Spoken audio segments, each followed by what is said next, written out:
Here's my husband, Ed. Come on.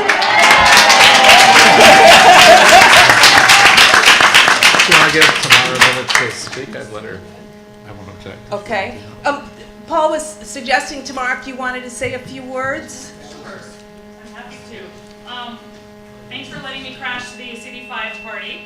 I'm Tamar Gallison, and I'm a candidate for council for CD2. Thank you. A lot of you I've worked with over the years. For the last 7 years, I've been the neighborhood prosecutor assigned to Van Nuys Division, so I work on quality of life problems in the community throughout Sherwin Oaks and Van Nuys, Valley Glen area of CD2.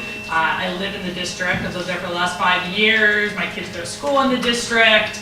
I am also a member of the Los Angeles School Board, and over 60% of my board seat is in CD2. And I have spent a few years now at LA Unified working on budget issues and really running interference for a lot of Valley schools with the bureaucracy down at Beaudry. So I am really excited about running for CD2 and really being a representative who works with homeowners associations and community members and stands up to a lot of the special interests at City Hall. At least that's the kind of representative I want, and I'm looking forward to being that kind of council member for the folks in CD2.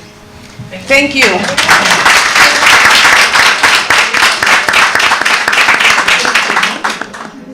And before I introduce Paul, I want to also introduce some of the people on his staff that made this happen. As you know, on Monday, Diana Plotkin and I, thank you, Diana,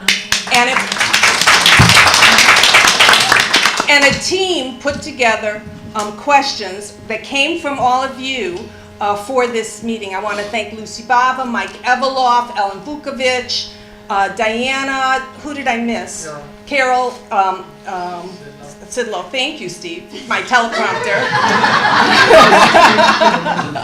I'm 62. What can I do? We met with Rich Llewellyn, Paul's chief of staff, Rich, and Miriam Jaffe, the community and external affairs director, manager for CD5. So I wanted to thank you for being so generous with your time. And Paul came into the meeting and made us feel very welcome in the CD5 office. So I wanted to thank you. It's really a brand new feeling, a brand new day. So thank you both very much. Thank you all very much. I also want to introduce Paul Michael Newman, communications director. I got to know Paul quite well last night on the phone.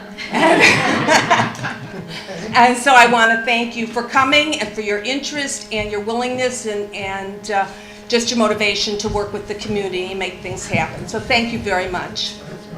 Okay, and now it's really my honor and my pleasure to introduce Paul, who we all know because he was here not too long ago at our councilman forum and our candidate forum. And so everybody knows his background, long time in the community, long time working in government and in public service. And so with that, I would just, Paul, I don't know, do you want everybody to go around and say who they're with, or can you see all the different HOAs? You know a lot of these people? How would you like to do it? If you, since I don't see names, I just see organizations. If you'd each give your name and organization. I know more folks than I did when I started this process, but I still don't know everybody in the room, so that might be helpful. Okay, so Arturo? Arturo Martinez, Overland Avenue Community. Stan Arcader, Cheviot Hills. Lucy Bonner, Cheviot Hills. Mark Arnkamp, Cheviot Hills. Marlena Morris, Longford Condominium. Linda Taylor, Fort Valley Sky Crescent. We're actually CD11, but we have got CD5, so all of our issues are, part CD5, part CD5. Right. Terry Tippett, West of Westwood. Paul Michael Newman, with council member staff, and also Silver Lake Neighborhood Council co-chair. Diana Plotkin, Beverly Wilshire Homes. Mark Gancher, Melrose Neighborhood Association. Arturo Martinez, Melrose Neighborhood Association. Barbara Brody, Westwood South of Santa Monica Boulevard Homeowners Association. Marilyn Cohen, Westwood South as well. Berlin Maynard, Century City Homeowners Alliance. Roxanne Stern, Village residents. Robert Ringler, Bel Air Beverly Crest Neighborhood Council and residents of Beverly Glen. Ann Beich, Bel Air Association. Laura Lake, Save Westwood Village and Coalition for Veterans Land. Cassandra Barrera, Laurel Canyon Association. Marilyn Kosher, Westwood Garden Civic Association. Terry Tagnasian, Westwood Hills Property Owners Association. Andre Stoika, Bel Air Ridge Homeowners Association. Lee Wallach, Motor Avenue Improvement Association, and also live in Center 260 and some others. Judy Bowen, South Carthay Neighborhood Association. Steve Friedland, South Carthay Neighborhood Association. Mary Louise Morgan, Carthay Square Neighborhood Association. Ramin Kalahi, residents of Beverly Glen. Susan Gans, Roxbury World Homeowners Association. Drew Diaz, Westwood Garden Civic Association. Harold Pond, Burton Way Association. Vicki Miner, Bailey Canyon Association, and Bel Air Beverly Crest Neighborhood Council. Carol Sidlow, Lookout Mountain Alliance and co-chair of the Bel Air Beverly Crest Neighborhood Council's Planning and Land Use Committee. Steve Twining, Roscommon Valley Association and the Bel Air Beverly Crest Neighborhood Council, President Emeritus. Oh, God. Gave him a little crown. A very little crowd. A big crowd. Okay, Lucille? Lucille Saunders, La Brea Willoughby Coalition. Helen Vukovich, Sherman Oaks Homeowners Association, and I guess I'll send the word out to Studio City, to Valley Glen, to Encino, so they all know what's going on. Roberta Weintraub, Crest Neighborhood Association. And in the back, Evelyn Jerome, Alexander, residents of Beverly Glen, and I walked into the meeting today. Carol Magnuson, Westwood Hills Property Owners Association. Tony Tucci, Stanley Hills Community in Volcano. Lou Marienthal, Century City Homeowners Alliance. Anita Sokolsky for the Lookout Mountain Alliance. Alan Fine, Benedict Canyon Association. Katie Oken, Bel Air Crest Association. Irene Sandler, Bel Air Crest Association and Bel Air Beverly Crest Neighborhood Council. Tom Patterson, Homey Westwood Property Owners Association and Valley Village Homeowners Association. I also walked, but I also took a bus to get here. Canyon Association. Lois Becker, Bel Air Sky Crest. Robin Greenberg, Roscommon Valley Homeowners Association and Bel Air Beverly Crest Neighborhood Council. Carrie Brazeman, Burton Way Homeowners Association, and Clark's Wall Neighborhood Coalition. okay. Beverly Homes Association. Mike Love, President of Track 7260. And I'm Marcia Sells, Homeby Hills Homeowners Association, also Bel Air Beverly Crest Neighborhood Council, and happy to be here with everybody as the Coalition of Homeowners Associations for Council District 5. So as you can see, we've covered the whole district, north, south, east, west. And with that, Paul, I just want to thank you again for coming and your willingness to share your thoughts and ideas. And I just want to say one other thing. When we were interviewing the candidates for office, each candidate signed a constituent Bill of Rights for CD5. And you all have it, you know what it is. And one of the provisions is that the councilman would meet with us at least 3 times a year. Paul signed it willingly and in fact added his own thoughts and some additional items.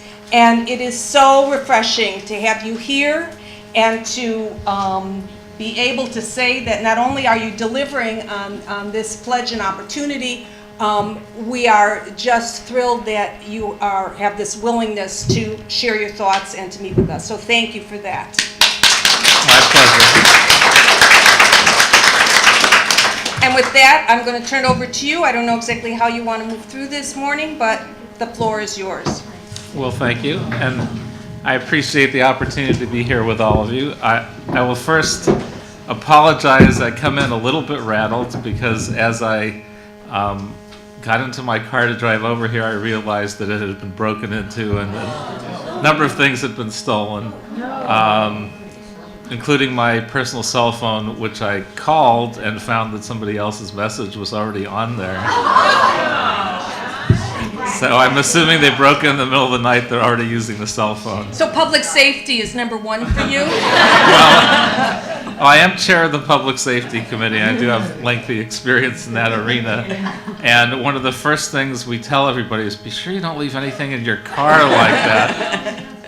And I had left my car and intended to go back and completely forgot that I hadn't done that. And there we go. So a little bit of a surprise. Obviously, aside from that, I am delighted to be here this morning with all of you. This is a very impressive turnout, as it has been during the course of the campaign as well. You know, a lot of folks that are very involved, and I commend you for that. I want this to be a little bit of a two-way dialogue too. I mean, I'll answer some of these questions, but there are some where I don't necessarily have the brilliant definitive answer, but I suspect some of you may be able to help fill in the gaps and give me an answer. And this is very valuable to me, just looking over the list of questions, because there are some things that I think I want our office to be thinking about and that we may have missed in the first month of setting things up and getting ourselves on track and getting a plan of what we want to accomplish. I'm happy with some of the things that we've gotten done in the month, but there are other things that I think this serves as a reminder for us to focus on. So I'll look at the questions and I'll just go through them one by one. If there's some that I don't have a complete answer for, you know, we've only had this for a little while, so I've done my best. Would you like me to read the question and then you can do the answer? Yeah, if you want to read the question, that would be great. Okay, so everybody have their copy? Remember, print off, everybody. Okay, read your emails. Okay, because I did not make extra copies. So maybe you can share, which would be good. Hello? Very quiet when the councilman talks and then I talk and oh, okay. Okay, so thank you for giving us some comments in the order. The first question that we asked had to do with basic operations. Since your city website is still under construction, could you please provide a staff list, even if it's incomplete at this time, just date it, with their emails, phone numbers, and office locations? I have it right here. I can either pass it out now or just leave it here and Pass. hand it out.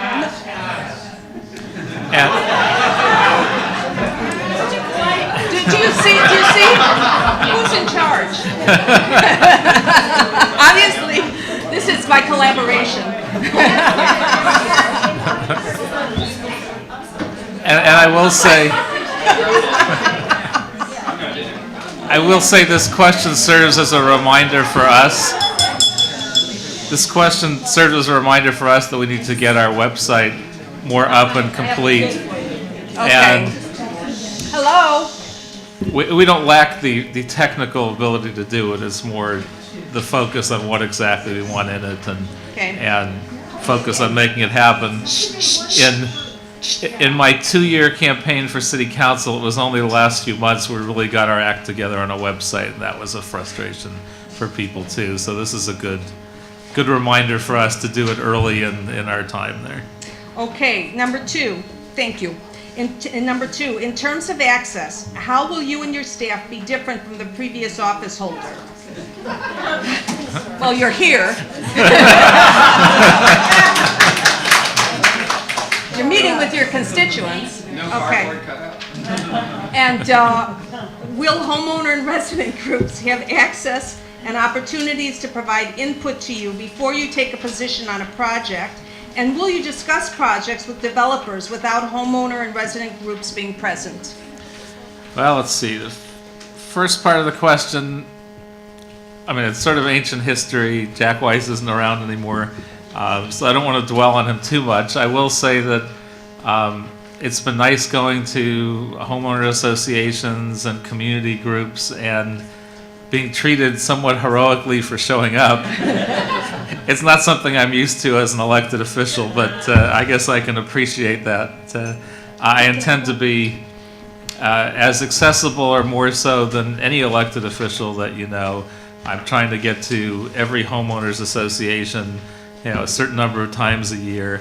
In fact, if this organization can help me by providing contacts and a way to do it, I will literally try to get to every organization here, a certain number of times a year as best as it works out. I can also tell you, for you to be more proactive, I'll give you the name and number of my scheduler. We have it. We have it here. Okay, you have it. Yeah, Well, and she's very nice. Well, Tanya I will Bradford. point out to her, she knows her mission is to try and schedule as many of these as we can, and I'm trying to get to everybody. And I've done some of them already, but we'll keep meeting.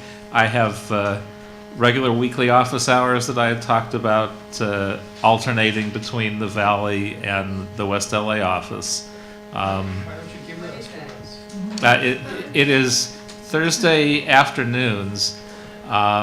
Sometimes it varies by an hour or so, but we're trying to shoot for roughly 2 to 4, sometimes 1 to 4, sometimes 1 to 3, but in that range. So best to call to confirm it, and best to book a time if you can, but otherwise walk-ins are fine too. Is that the Valley Hall? It's every other week. 1 week the Yeah. Valley, 1 week Robertson. So do you know which one is which? Um, Like oddly and, It may sometimes flip. My last week, yesterday, was it yesterday? Thursday. Thursday, I was in the Valley, so we'll try to alternate it. Once in a while, something will happen where I'm on the west side all day and it doesn't make sense, so we may flip them a little. You But might want to call the office before you show up. Okay.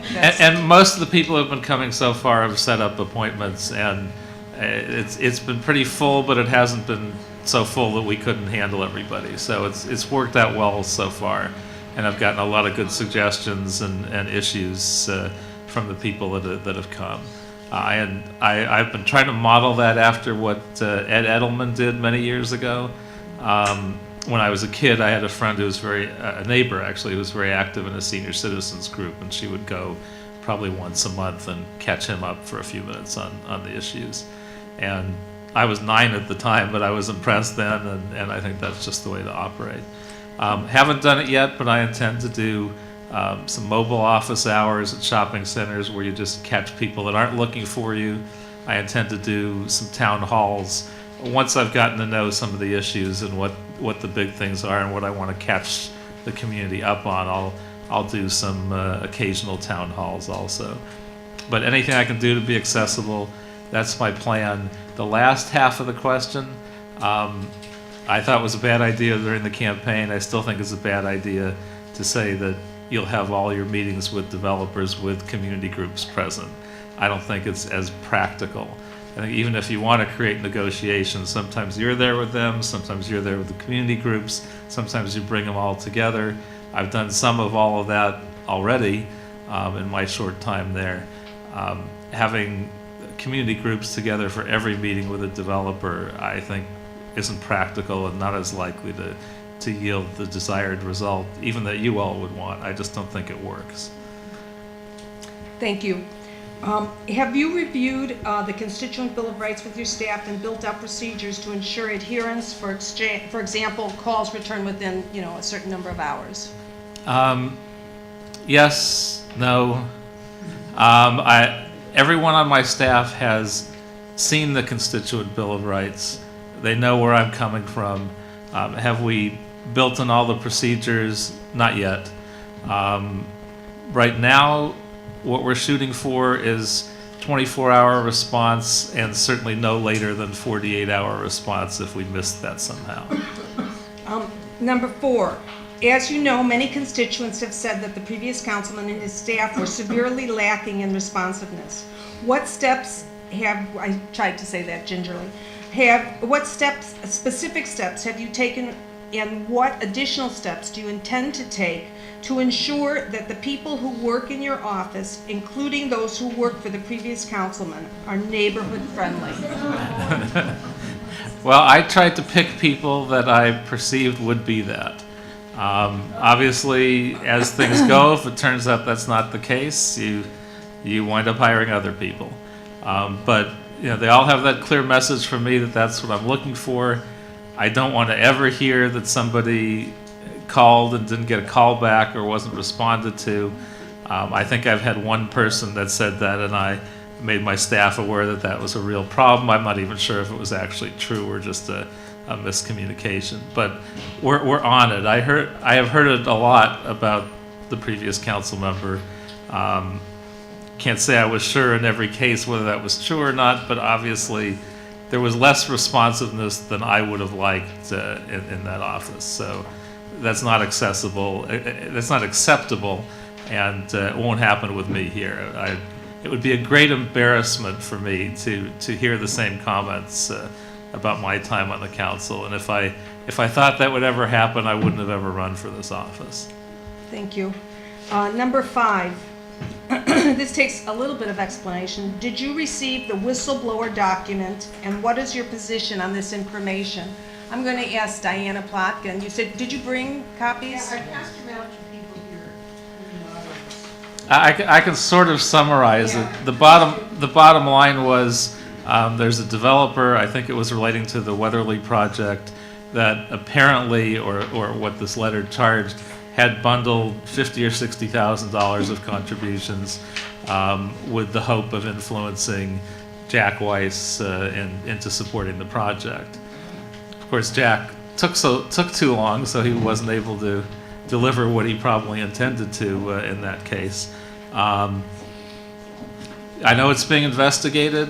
My understanding is that the act of bundling and the hope that you influence an elected official is not illegal. It's an example of why we need stronger and stronger measures to rein in campaign financing and the impact it has on the political system.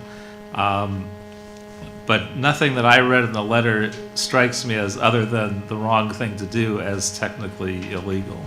But I know it's being investigated. Complaints have been filed. So if there is anything illegal, presumably Steve Cooley's office will follow up on that. Okay, thank you. What motions do you plan to introduce that will reduce the pay-to-play influence of lobbyists, developers, and campaign contributors in City Hall? Well, I'm not sure yet. I will take on anything that I can spot. Any suggestions that any of you have spotted and can pass on to me. I don't know if this is a format for people to answer that kind of thing now, or just want to contact my office, however you think we should best do this. I can't tell you, some of you won't like this because you supported my opponent, but one of the first things I will try to focus on is what I thought was the worst pay-to-play that I had seen since the current regulations have been put into place, which was Ty Vahedi and his dealings with the I think it's Giamella family, where to get around the $500 limit, they did 4 years ago $30,000 worth of printing that was never paid for, which is a $30,000 contribution. And in the primary, in this round of elections, $75,000 roughly in expenses that weren't paid for before the primary. In essence, a $75,000 loan. An incredible way to get around all the campaign finance regulations. And if it isn't corrected, I would suggest that Alan Kasdan should buy a printing company, and he could help elect every candidate he wants to get elected. That would almost make sense, since he has so many business dealings. Why can't he do $100,000 worth of printing for his favorite candidates and then not collect?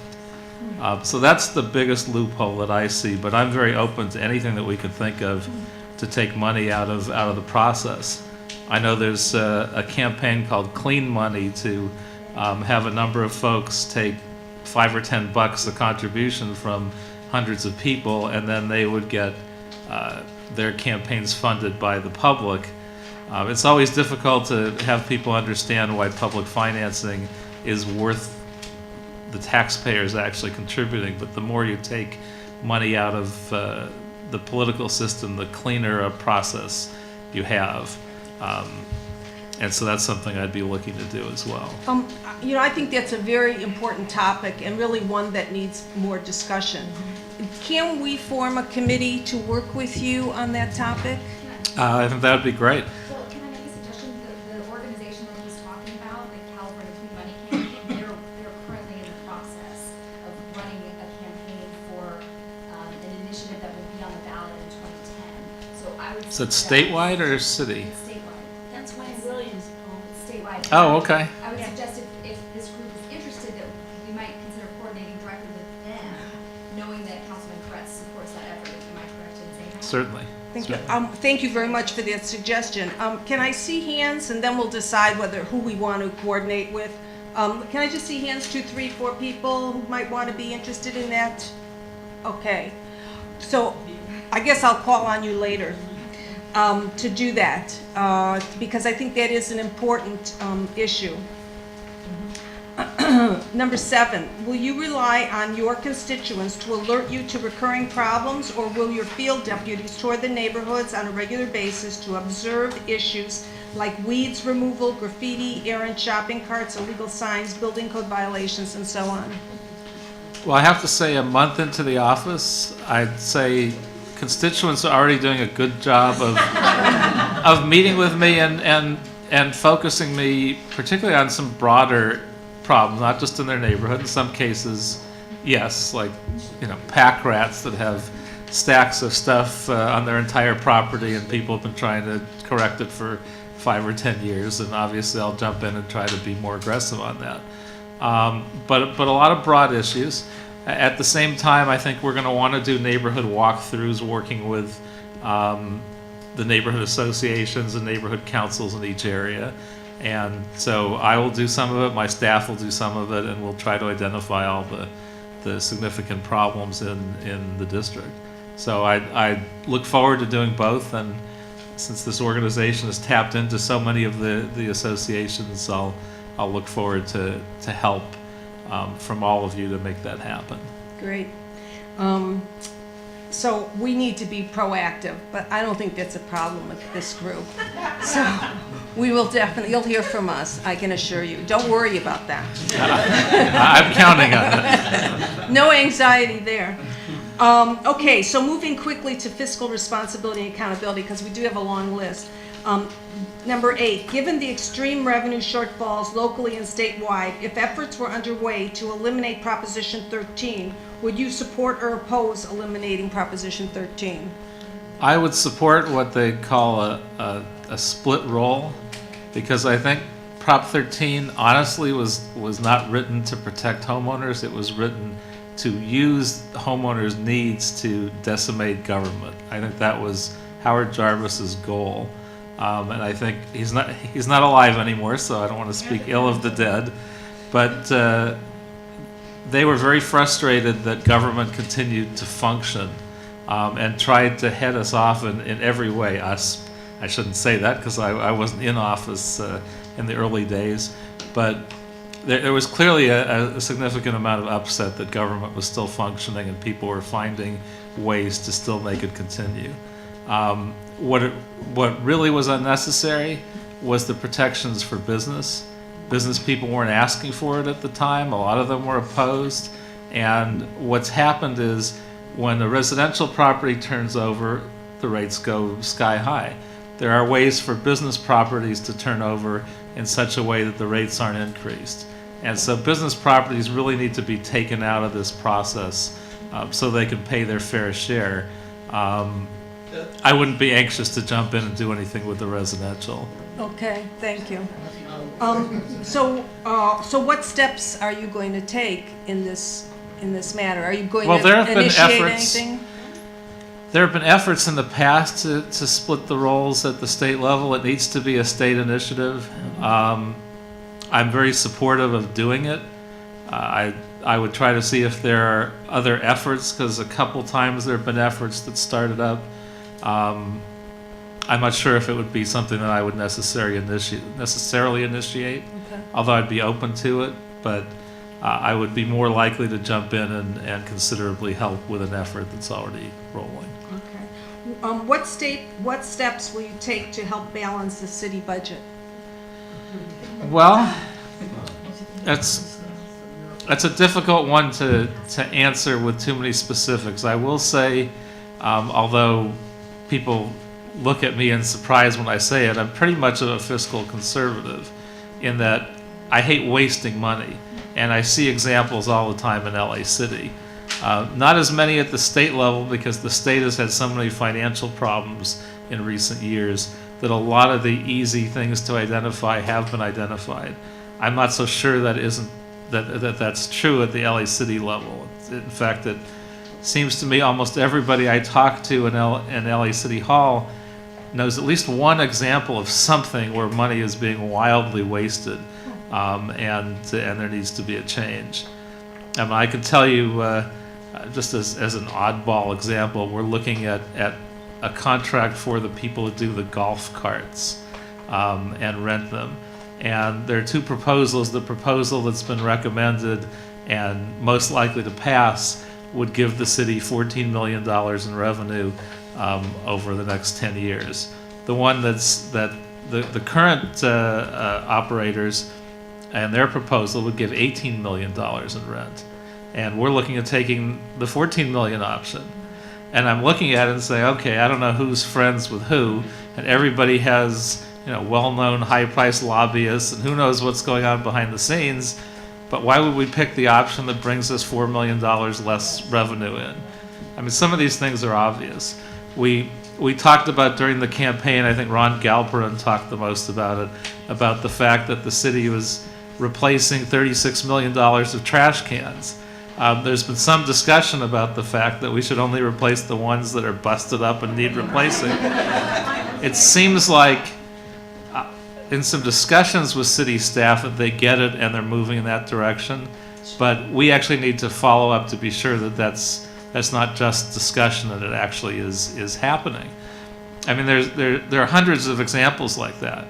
So that's part of why I asked to be on 5 committees. I expected to get 3 because most council members have 3. I got 5. I got everything I asked for, much to my shock. Thank you, Eric Garcetti. So I'm going to be the chair with, and that's exactly what I asked for, of the Government Efficiency Committee. Of all the council candidates in CD5, Ron Galperin was the most focused on it. He had a number of brilliant ideas. My first step will be to have him be one of the primary community people helping me identify some of these ideas. He had a lot of good suggestions on collections too. I think that's one of the weakest areas in the city. And we'll look at, I would have to assume we could bring in $100, $200 million without breaking a sweat, just with some common sense collection policies. I'm also going to meet with Laura Chick and review a lot of her suggestions. She probably had suggestions that could have saved billions for the city, but she was abrasive, sometimes obnoxious. Council members didn't really like her. And I'm finding, even coming in with a great relationship with 14 council members, you step on people's toes even a little bit, even inadvertently, and a lot of this is personal. So she had brilliant ideas. The city expended billions of dollars in money that could have been saved just because council members didn't get along with Laura Chick. So I'm going to meet with her. I'm going to review her stuff. I'm going to work with Wendy Gruhl. I'm hoping I can save hundreds of millions, if not billions of dollars over my next 4 to 12 years in office. Thank you. And I'm also on the budget committee, which I also asked for. What other committee? Oh, my other committees, transportation, which is obvious, no, I'm temporarily on committees, Jack's committees. I inherited them till the end of August. So I'm chair of public safety for a minute, and I'm on Plum. I'm not going to be on those after. Do you know who will be on Plum? I don't. We have a list somewhere, but I don't have it memorized. I'll be on transportation because I think that's the issue for this district. I'm a lifelong environmentalist, so I asked to be on energy and environment. And I've been involved in union issues for decades, and I'm going to be the vice chair of personnel. So I got some very on-target committees, but particularly I'm able to have some impact on getting the city to have more intelligent budget practices. Okay, great. Hello. As you could hear from the murmurs in this room, Plum is of great interest to us. And so I think I don't want to speak on behalf of this group because this group can speak on behalf of itself. But I would think that we would still hope that you would be our advocate in terms of some of the developments, and we have a lot of questions on development, that are going to Plum, and that you would help us in those areas. So can we count on your support in that respect? Yes, and I can tell you there are a lot of things that went into my decision not to ask for Plum to be high on the list. I think I made it 6th. The fact that I got my 5 choices, I mean, I thought if I was lucky, I'd get 3 choices. So I'm very surprised. I don't know if anyone else has 5 committees, much less 5 great committees. The plus arguments that people made to me, one of them was, this is a juice committee.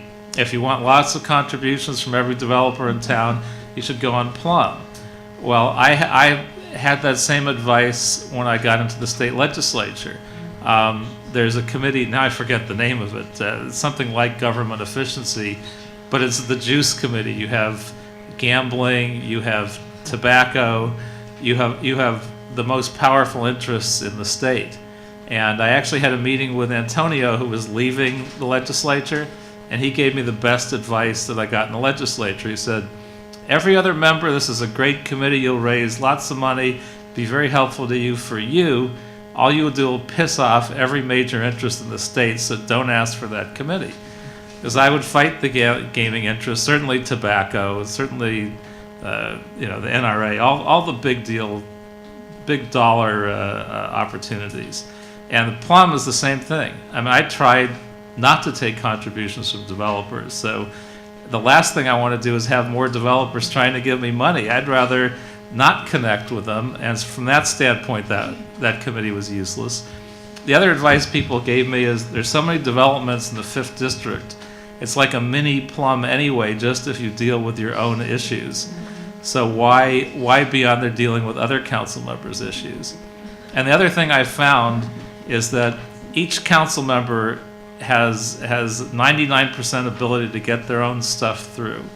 So if you're on Plum and you think a council member is allowing too many developments to go through, you basically have to let it happen anyway most of the time.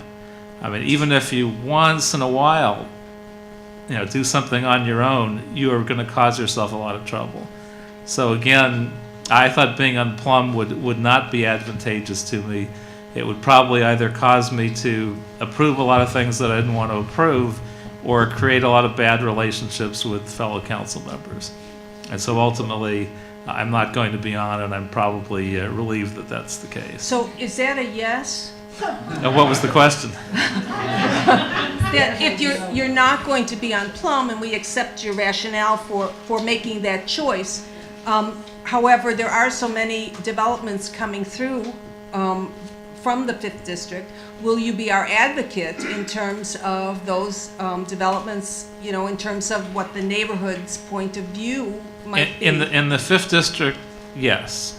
I mean, I will sort of get a feel for what I can do beyond the 5th district, because you certainly have to pick your spots if you're going to buck your fellow council members at all on development issues. The question for me will be whether I can get them not to buck me on development issues. I mean, my experience with the Century City project, I can tell you, first of all, the developer seems like a nice guy, but I already don't trust him, because they asked us before we put in our motion to meet with them. So we agreed not to move it beyond the initial stage till we had our meeting. Meanwhile, we're hearing that the developer's meeting with all the other council members and trying to work around me while we're working with them in good faith. Welcome to city government. So, I mean, I already have one council member that's told me it would be hard for them not to vote for the project because a lot of people need construction jobs and economic development and all that. So, yeah, we've heard that. The question is how many of them will be willing to try and go around me, knowing that's not a good practice for them. We'll see. But I think the person who I would have thought was the least likely to vote with me already is telling me they're starting to think that. So probably not a disaster if the person I can least count on isn't my first vote. But how the rest of it works, we'll find out. But I will do my best to be, an advocate for the neighborhoods. I won't agree with you on every single issue, but we'll try our best to get there. Thank you. Good answer. Thank you. What will you do to support changes in the city pension system to help balance the city budget?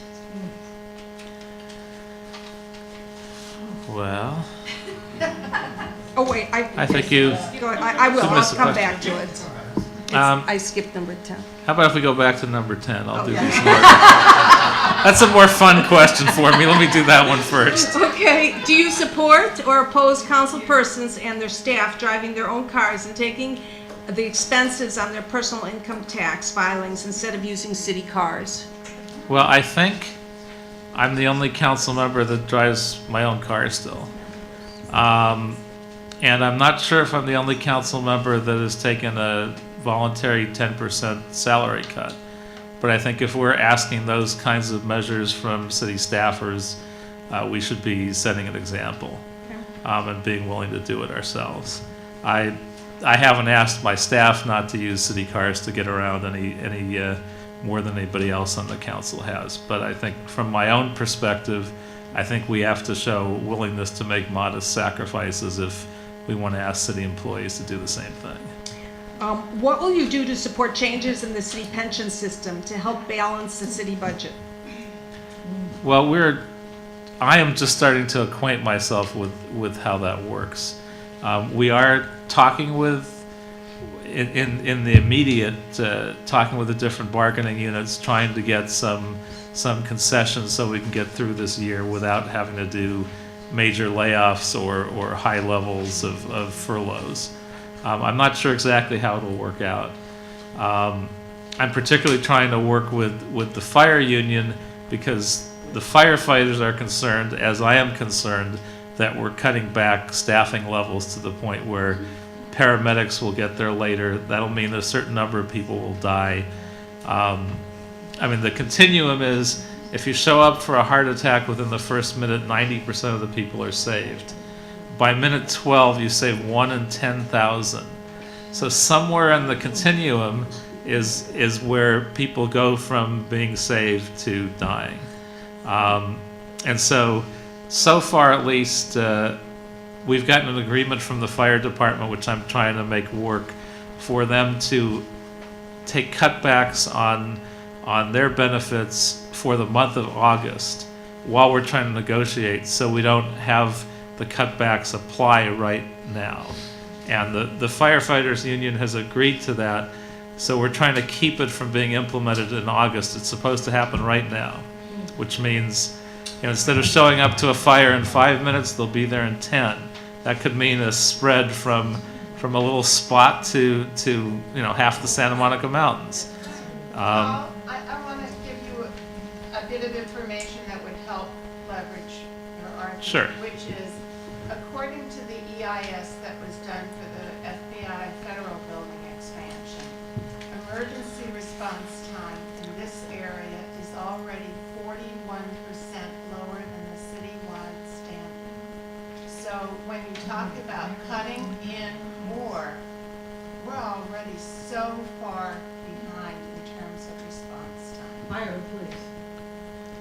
Fire and police both, Okay, so, Good to know. but, yeah.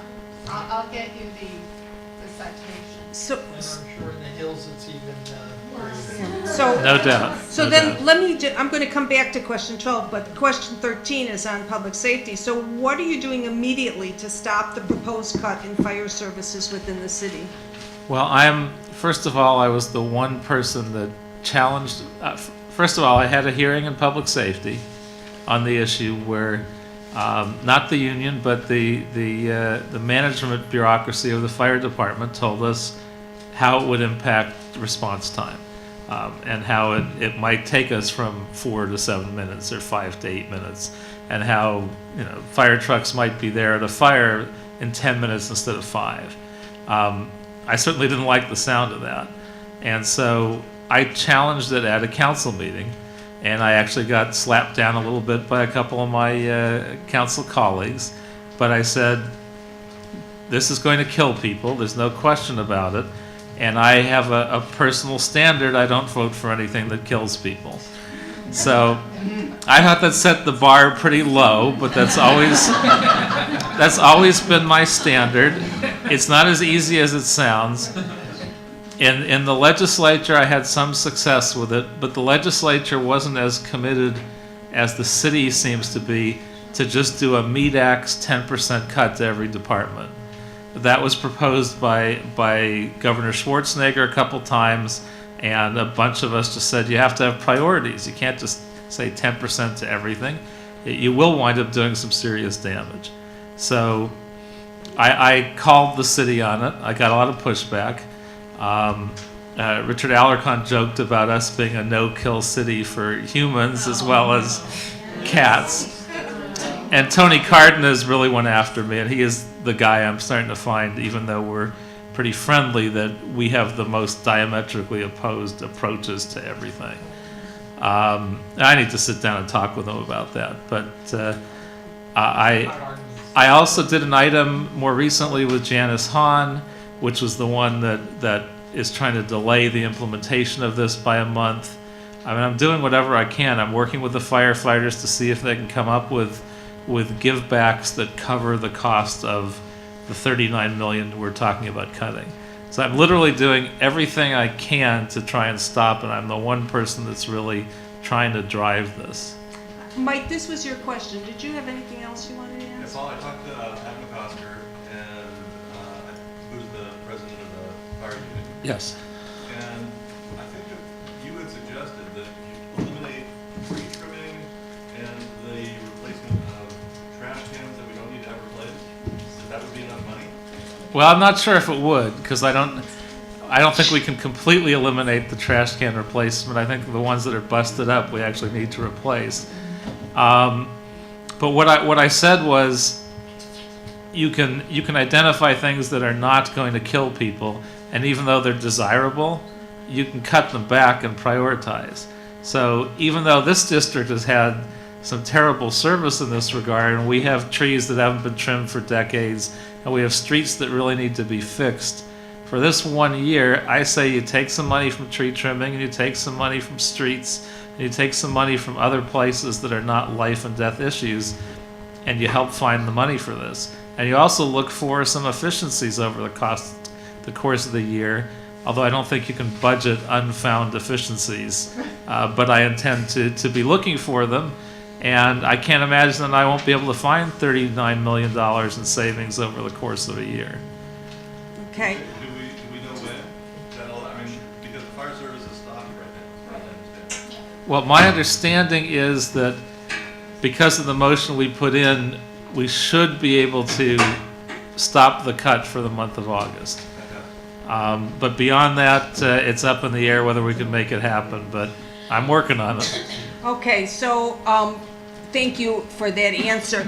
I know some of you have questions about this issue, so I think you're welcome to either send them to me and I can send them to Paul, and we can form a little committee to work on that with Paul to funnel some information.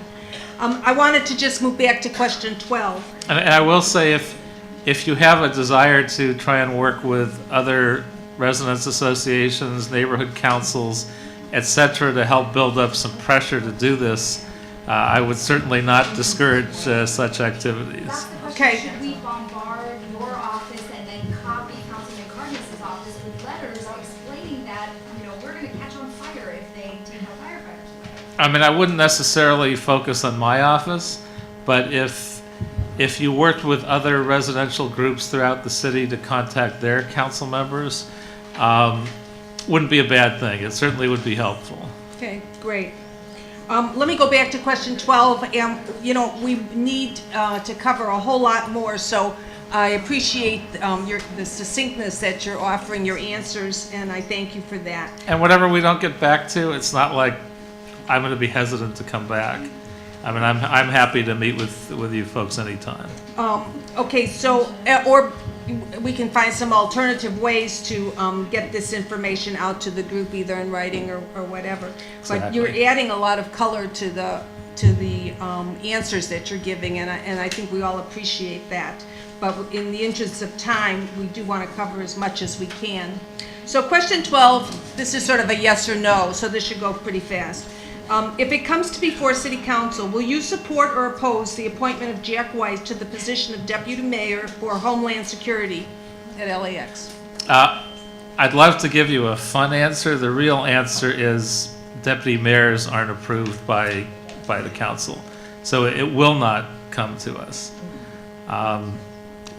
So answering whether or not I would, it would be like asking if a meteor was about to fall from the sky and hit me, what would I do? Well, it's not going to happen. In fact, it's probably more likely that would happen than we get asked for our input on that. So what? And I don't think anyone's expecting Jack Weiss to be given that appointment either. But what if he was appointed to some commission? Would you support or oppose him, like Public Safety Commission or Airport Commission or something like that? That's a theoretical hard call. I wouldn't be overly excited by the opportunity, but most of his flaws were either in dealing with developments or dealing with people. So it's conceivable. It's conceivable.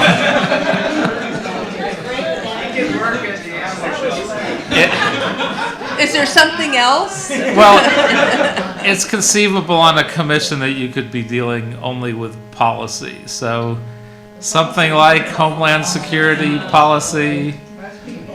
I mean, I'm not. Well, I think most of you have heard me express previously my thoughts on Mr. Weiss. So I think you could probably guess without being too tactless. Let's put it that way. Okay. Oh, good. Okay, thank you. Okay, I'm going to move into question 14 on public safety. Our area has experienced the most growth and development in the city. What is your plan for securing new fire stations and police services for Council District 5? Well, number one, it's a question whether fire stations and police stations make a critical difference as opposed to more resources for the district. I mean, I think we are substantially under-resourced, and I called Bratton on that during the campaign when they announced the cut of 25 or so police officers from the district. I actually found that I've had a few areas of conflict with Bratton. My staff has encouraged me not to get on a bad foot with them right away, which I basically ignored. Turns out it was okay because now he's leaving. I can tell you, I think this decision for him to leave, and I don't know what it's based on, had to have come up within the last week or so, because I had an event that I went to where we ran into each other, and he really chewed me out in front of about 15 people for taking him on one of the issues that I had called them on in council, which is the airport police. It's one of the areas of waste, and the council's been trying to push this, but I probably talked about it in public more aggressively than previous. The airport pays for the airport police. It's not out of our taxpayer dollars. But for whatever reason, Bratton has decided the airport police are pretty worthless. He wants to take them over. And so, not being allowed to do that, he would have his own contingent of LAPD paid for by us, duplicating the work that the airport police were already doing. So we waste a couple $1 million a year putting a bunch of LAPD there that really aren't there, and neither the airport commission nor the airport police want them there. So I called them on that and said it needs to be changed as part of the budget process. And so he said, I really need to meet with you. You need to be educated on this. well, I've been watching this issue from the time I was in the legislature, so I didn't think I needed any educating. But anyway, yeah, I think with a new chief, I have another opportunity to push for more resources, because as some of you heard me say in the campaign, I think it's appropriate that we have significantly less resources than, some of the areas like South LA that have much more crime, much more violent crime, but you don't want to go below a certain threshold, and I think we are below that threshold. And that's why you're seeing the number of auto thefts, which I would have said anyway, but auto thefts and home break-ins and other things that are generally not as violent, but it's partly because we don't have the patrols that we should. Okay. On substandard streets in areas such as Bel Air, off Canyon roads, and in other hillside areas, construction vehicles and dumpsters often block and impact ingress and egress. This prevents emergency and police and fire vehicles from reaching designated locations in an expedient manner. What will you do to ensure public safety in these areas to help prevent loss of life and property? Well, that's a good question, and this is probably one where I'll want to have some communication from those of you who are in the hillsides and can give us some good ideas. I know we've had some complaints about dumpsters and their placements and whether they're illegal or not illegal, whether they can be placed on private property instead of blocking the way, or whether they are appropriately permitted but not always placed in the right place. So in those kinds of things, we'll try to work with the neighborhoods and work it out. I know we'll also need to be tougher in land use hearings on getting agreements for how those things are done. And try to follow a good neighbor policy as much as we can. I mean, any other suggestions? It's not my area of greatest expertise, so any other suggestions, I'd be happy to hear. Either here if you want, or again in communication with us later. Is there anybody in the hillside areas who would like to work on a committee? Okay, could somebody write this down for me, please? Roberta Weintraub, Carol Sidlow, Nikki Miner, Ann Beisch, Cassandra Barrere, and Ramin. Okay, great. Councilman, you could raise a lot more money if you charge by the square foot of those dumpsters that are sitting on the city street for sometimes up till 2 years without being moved. They only come and dump them and put them right back there. Good suggestion. Oh, that's an interesting idea. So, thank you, Don. Thank you. Okay, do you have a plan for securing more police for our area? And if you've covered this already. Yeah, in essence, I think right now it's just to fight for them and to dialogue with the new chief. And by the way, one of the things I have done, because the process has been different at times, sometimes it's transparent and they follow the process that's really outlined, and sometimes, as I think in the case of Bratton, the mayor picks who they want and they sort of quietly jam it through. So I've put through a motion to City Council asking for the appropriate departments to come back with an explanation of exactly how the process works and how it's going to go forward, so that the powers that be can't turn around and just present us with someone. That's a good idea. Good. Cafe trucks park for hours in one spot, attracting various types of clientele. And as you know, there was a court case by the some UCLA students about this. Will you introduce a motion or work with the city attorney's office to explore how the cafe trucks, which are essentially mobile restaurants, can be returned to their original purpose, which was to service only construction sites? Does this have to be done citywide, or can spot restrictions be done? I don't think that spot restrictions can be done, but this is a question and I'm getting a little feedback here. Let's see how that works. Can you still hear me? Yeah. Okay. I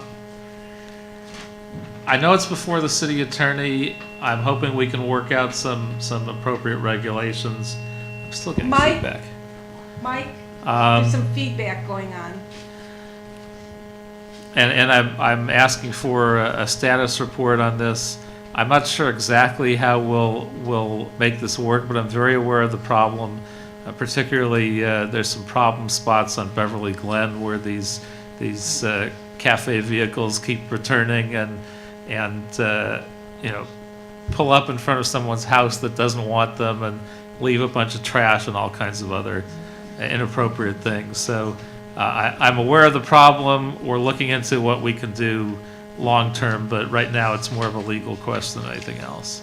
Okay, so moving into zoning and development limitations. As candidate Kretz, you stated publicly that you supported a baseline mansionization ordinance for the hillsides. Is this still your position? What will you do to ensure a hillside amendment to the baseline mansionization ordinance, if it's approved by the city, is within the, I wrote this. What will you do to ensure that a hillside amendment to the baseline mansionization ordinance is approved by the city within the next 12 months? If ridgeline protection is not included in this ordinance, what will you do to ensure the passage of a ridgeline ordinance? Well, I will push to get the mansionization ordinance for the hillsides done in a timely fashion before the deadlines. And I think we should push to have the ridgeline part of that in with the same thing. Otherwise, I think that next step will sit around for several years before we get it through. If it can't be done, I'd certainly support it as a standalone ordinance, but I think strategically we'd be better off pushing it through. I think the hillsides help to define LA as it should be. I don't want to keep seeing, the tops of various hills get lopped off, and whatever I could do to protect that, I would look to do. Thank you. On the hillside ordinance, there's an added reason why it needs to be done, and I don't remember what the deadline There's a is. sun- But Tony Cardenas at the last. June Yes, it's a something. sunshine. Inserted a sunshine clause that said, Sunset. the sunset, that said that the city ordinance that was passed would be null and void. For if the flat. For the flats, right, for the entire city that was passed, if a hillside ordinance is not enacted. In 2010. Yeah, I think it was end of June 2010. So I and my staff will keep our eye on that deadline and do what we can to push it Thank you. along. With your help, of course. Carol, did you make a list of all the people that raised their hands? Yes. Okay, fine. So I'm going to ask you to kind of move forward with that. Absolutely. Okay, thank you. What is your position on hillside development that does not conform to the hillside governance laws and zoning? Recognizing that a case can always be made for exceptions, will you oppose or support variances? I will try to limit them to the best degree possible. As some of you know, I had a little bit of experience with this issue, where at the state level I tried to stop some development in Mandeville Canyon, where they're carving out the hillsides in a very unsafe way and blocking creek beds and doing all kinds of illegal things.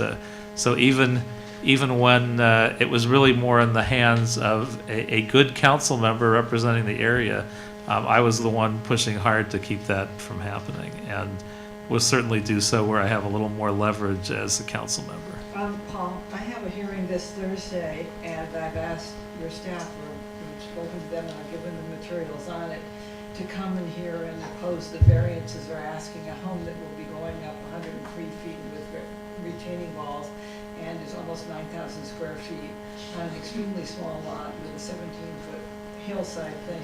I've given it to your staff. I would please hope that somebody will come. This isn't the first time that I've fought people doing unnecessary development, and it is an issue very close to my personal heart where I live. But I think it's also close to everybody who lives in the hillsides who doesn't want to stop development, but wants it to be reasonable in accord with the neighborhood that we live in. And the Well- neighboring council is also supportive. Well, I can't claim that I've looked at this carefully. At a minimum, The opposition. at a minimum, we'll try to get a planner there and familiar. I don't know that they'll familiarize themselves enough to. Hopefully, we'll be able to take a position on it. If not, we'll at least be there to show some interest and that we're watching. Thank you. Will you uphold community plans and site plan review? Oh, I don't know. No, I just wanted to see if you're listening.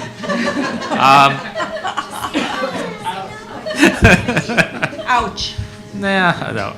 I'll do it to the best of my ability. I think some of these plans are outdated and not strong enough. As you know, I made a political mistake of proposing that we put a moratorium on all commercial development until we had updated all these plans. I kept that position for about a week because everyone on both sides objected to it, which is interesting. Developers didn't like it for the obvious reasons, and a lot of residents said, it's just grandstanding, it'll never happen. So I didn't take that position, but I would like to see us update them as quickly as possible. One of the things that's holding that back is funding. One of the things I had talked about was raising development fees to the point where it actually pays for what the costs are rather than subsidizing. The council just voted for that, and that will, in theory, be able to be directed specifically at the planning department to update something like 4 community plans and specific plans a year, so that within, it still won't be that quick, but within 5, 6, 7 years, we'll have all the community plans updated and hopefully strengthened.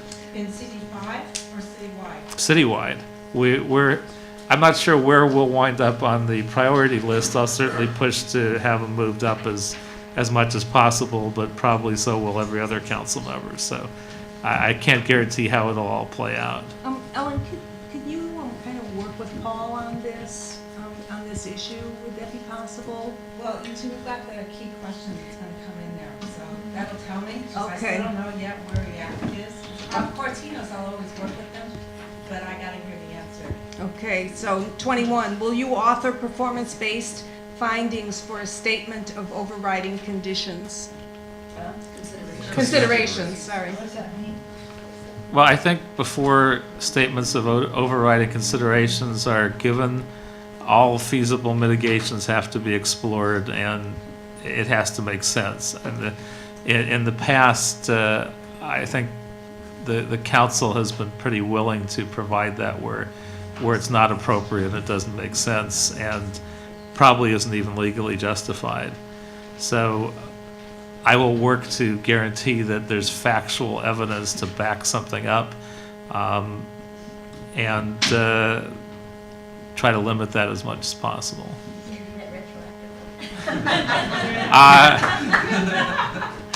I think not, as I understand it. You're a lawyer, you're asking for ex post facto? Okay. It would change a lot of things, though. Sure would. Will you require developers to absorb the marginal cost of infrastructure expansion to accommodate their projects? Well, we've done the first step, which is to try to get the fees to cover the real costs. Exactly how we do the rest, I'm not sure. I mean, there needs to be some sort of an infrastructure, community infrastructure needs assessment, perhaps. We could enact fees for transportation costs, at least, as a first step, and there's more of an infrastructure to do that. If they're not transportation related, I think we'd be breaking newer and more difficult ground. So I think if I was looking to have developers pay for a cost of infrastructure, I'd look first to transportation. What about water? I mean, couldn't there an argument now be made with water since we're in this state? Well, you could make a lot of arguments. I don't know how practical it'll be, and I think if we do try to do this, it logically would be one step at a time if we're going to get it done. So I think the transportation needs are the greatest, particularly in this district, and I think it's also, there are the more structures like the West LA TIMP that one could feed money into without having to create an entire new structure. What will you do in general to improve compliance with the city's zoning and building codes? Well, that's again a difficult one, and I'll be looking for some helpful ideas. One that I got that I wasn't aware had been tried before, I don't think I'm actually not sure whether it's still in place currently, but it's certainly not being very actively used, is to deputize people that are willing to put in the time as community members, train and deputize them.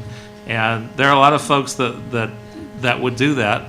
Some of them are retired, particularly, and one that I met with that suggested it. I think we could get a lot of mileage out of doing that. And the city's shorter on funds than ever before, but I don't think we're shorter, particularly on in this district, on people that are willing to put in some time and help. So that's one area. Who do they call? Well, right now they would call me because I'm just trying Okay. to research and see what the structures are out there, whether I need to do anything legislatively or whether it's just a question of coordination. So, But I think that's one very good idea. A one-time only Code Watch program. That's the program I'm referring to. So, anybody in this room who's interested, or if you have members of your organizations that might be interested, call Paul's office and get on record as somebody who is interested in working with the council office and the community in this area. It's a great And I'm less than I have heard about this within the last week, so we haven't moved anywhere on it, but I think it's a wonderful idea. Also, I don't know when the costs were last updated on code enforcement, code compliance fines. At the state level in the labor arena, I looked at fines for various labor violations and found that most of them had not been updated for the last 20 years.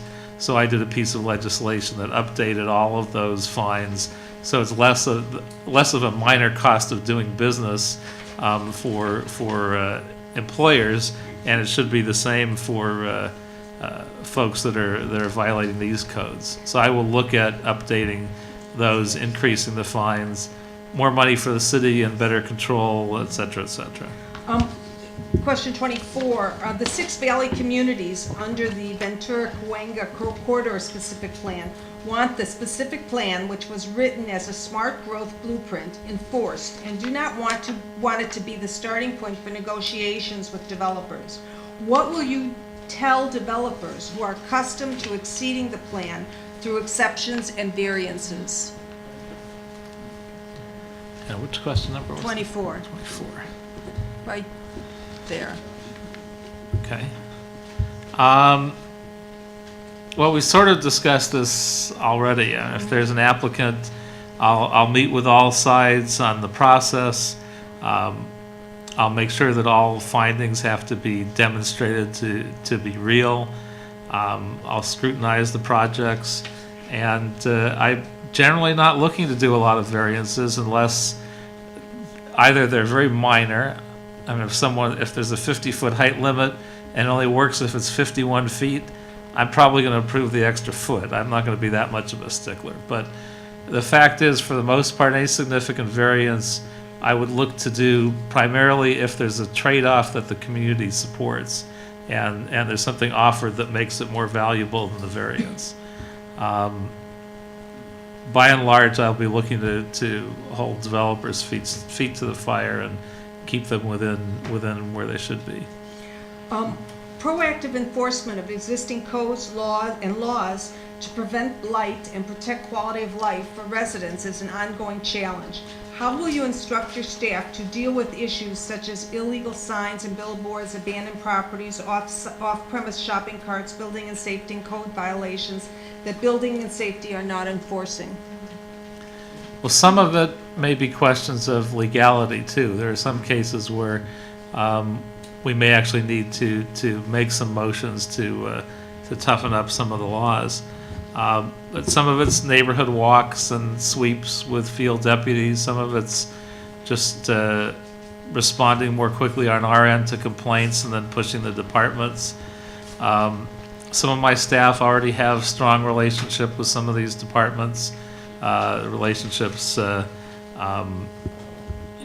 folks like Joan Pellico, for instance, have developed really good relationships and probably get better results than some offices as a result.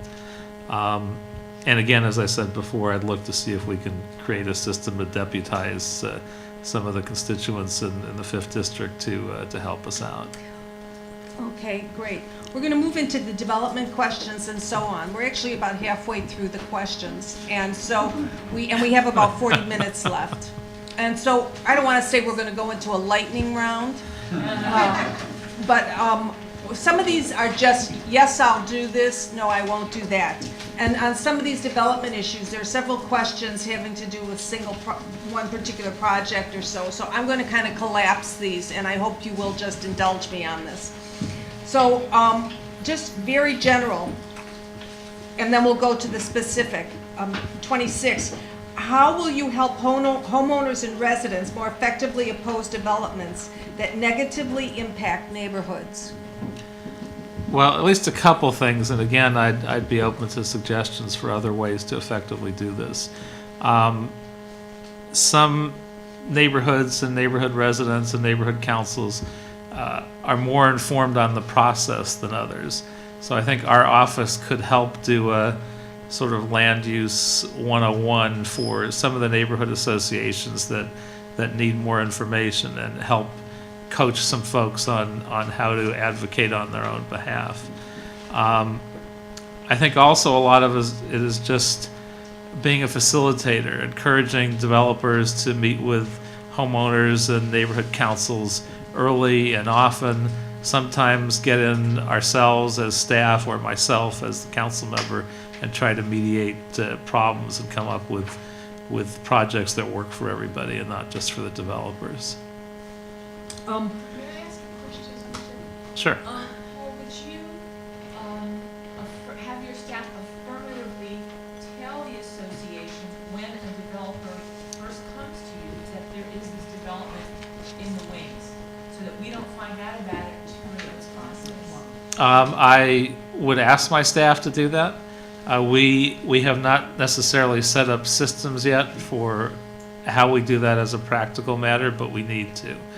And some of the questions in this list have helped us think through the fact that we need to keep in mind how to systematize that so it actually happens, rather than me just saying, hey, we're going to do it, but half the time it falls through the cracks. So we will try to construct a systematic way to do that. So do you support or oppose the Gaston project at Sepulveda and Exposition? I would say right now, neither. So far, I have enough knowledge to be dangerous, but not enough knowledge to really take a position.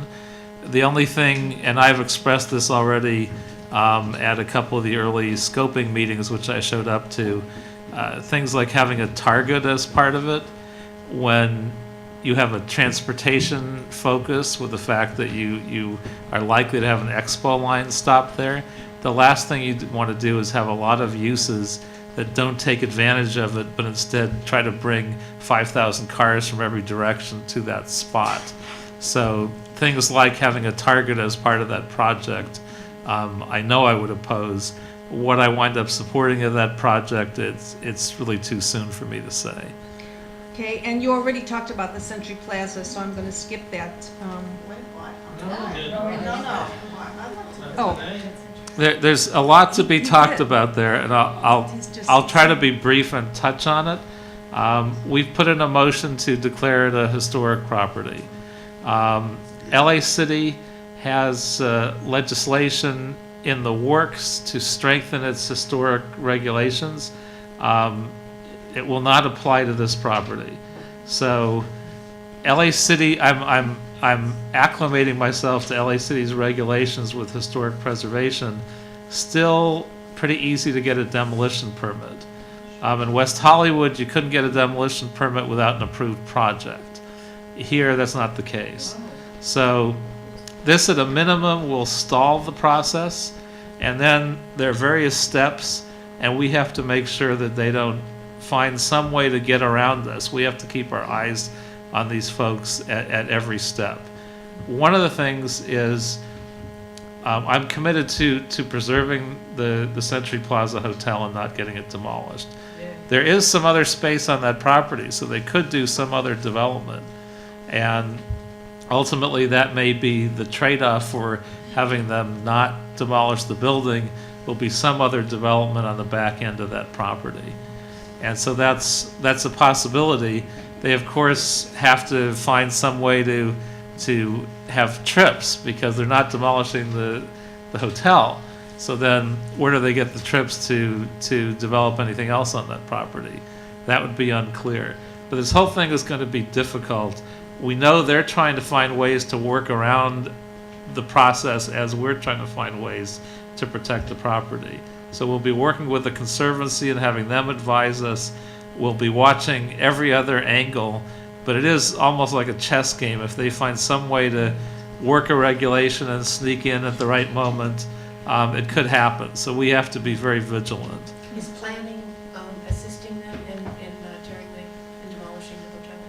Well, it's too soon to say whether anybody's assisting anyone, but what we have asked for so far, we had half of our item go through Plum and half of it was separated out. The second half will be to ask them in their EIR process to give us alternative scenarios to demolition. And we're not going to let them get by without doing that. With the demo permit separate from completion of the EIR certification, that's piecemeal approval, and so the city has no legal right to be issuing an over-the-counter demo permit once a project has begun, because the demo is part of the project. I would agree that you are probably right. At the same time, I've seen the city issue permits while breaking city and state law, like the ones I've referenced in Mandeville Canyon, where they blocked creeks in violation of state law, and they did other things in violation of city regulations. So we will be watching them very carefully, because we're sure they're going to try to get around every regulation they can and try to get around my opposition and going directly to the rest of the council. Have you met with the homeowners groups and homeowner representatives regarding this project? No, I have not yet done that. Who would like to be on a committee to meet with Paul? Okay, so we have Century City, Cheviot Hills. Okay, Erlene, will you take charge of that and meet individually with Paul on that project and his staff? So they have a lot of details. That would be great, thank you. Okay. What actions have you taken regarding the proposed expansion of the Museum of Tolerance, and how do you propose to protect the neighborhood, streets, residents immediately adjacent to the museum from its impacts? Well, I met with the museum management. Well, first I met with some of the rabbis that you all know, but then I met with the folks that are dealing with the actual planning issues, and I got their agreement that even though an approval had been granted, they would work with me and they would meet with the neighbors, and we'd try to identify every other practical mitigation, because I could spot a number of them that were not approved in the approval, and that they would cut an additional deal to add those all in as voluntary conditions, which doesn't mean it's voluntary to follow through on them. It means they've just agreed to them when they don't have to, because they already got an approval. We had a first meeting with I think 4 or 5 of the neighbors, including Susan, and some of the key MOT planning folks. They have since, and I had a number of meetings with them where I identified my problems. They've since given me a document, which I just got, outlining a number of additional conditions that they would agree to with me. We also want to continue the meetings with the neighborhood and see whether we can actually get an agreement that makes their lawsuit unnecessary. But even if not, they have committed to me to follow through on every regulation that I insist on, and that makes sense for them to try and protect the neighborhood. The one that I feel pretty confident about is noise, that we can keep, by putting in 5 or 10 conditions, we can keep noise from being a factor in the neighborhood. I mean, I find that to be the most obtrusive factor. If I were in that situation, that's what I would want, that I wasn't hearing people at midnight. I wasn't hearing them from inside the museum, and I wasn't hearing them, their car alarms or anything else. So I'm looking at all the things that make sense. At a minimum, that will be done. Hopefully, even better, we can work with the neighbors and the museum and actually come to an agreement that works for everybody.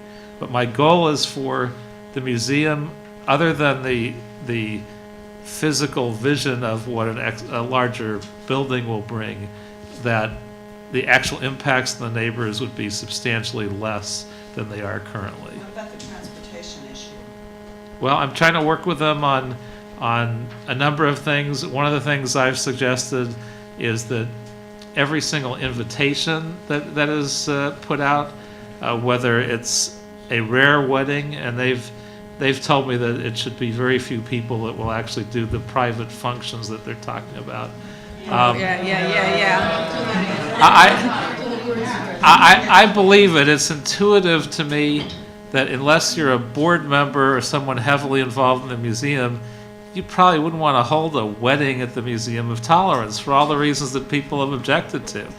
But whether it winds up being the case or not, whether it's conferences, number one, that they would put something on every invitation saying, only drive on commercial streets, otherwise you jeopardize the museum. Okay. Okay, we're good. I think this needs to go placement of offline. parking. There's all kinds of different things that Yeah. they can do. Okay, so I've done my best to identify them. I think it'll be a substantial improvement, and some of them were the things that the neighbors put forward in some of these meetings. okay, so I think if you want to work on, talk about this project, you need to kind of go to Paul's office directly or through Susan or however you want to do it, because there are lots of other projects like this. But the bottom line is I'm trying to pull it back from the approval process and actually do a lot more to protect the neighborhood, and I think it can happen. Even though you've been supportive, do you support separate agreements with the homeowners associations that outlast the current councilman, as wonderful as this councilman might be, so we can actually enforce them after the fact, years down the line? I'm open to it.